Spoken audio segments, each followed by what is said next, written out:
Hi everyone, we're back with Be Mindful Kids with a follow-up video just talking briefly about some tips for summer events. I think every parent with a child who has autism can relate to summer times can be incredibly hectic and crazy. Particularly for us, this summer we were very lucky because we had Richard home from work because he spends a lot of time working away, and we wanted to do some different events with Jasper and with Todd, some family time. So we picked 2 days per week where we would do a different outing somewhere.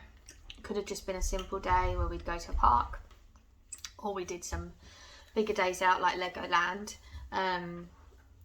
And I think planning is the sort of the top tip, because if you discuss it with your child, it's for us anyway, if we discuss it with Jasper, it's a huge positive, and we let him feel like he's involved in the planning process and show him where we'll be going and what things we can do there,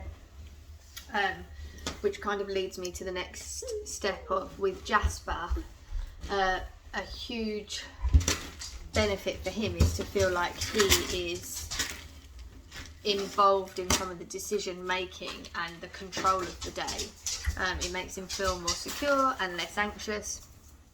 So the second tip really is to let them decide a couple of points on the day, or have some things to look forward to, or if there's things that they really don't want to do during that day, then you can work around it.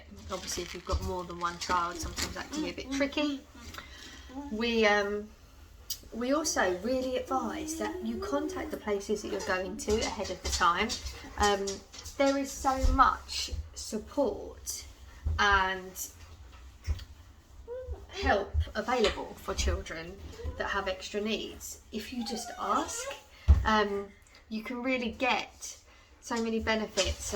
For example, if you go to the Harry Potter studio tour and you're worried that your child might be a bit overwhelmed, they have a quiet room where they can go to if they're feeling like they're getting a sensory overload, or they're quite happy for you to take ear defenders, and that just gives you a huge peace of mind wherever you're going. Obviously sometimes you have to do this in advance anyway, because sometimes they like evidence of that, or they want to discuss it with you, or have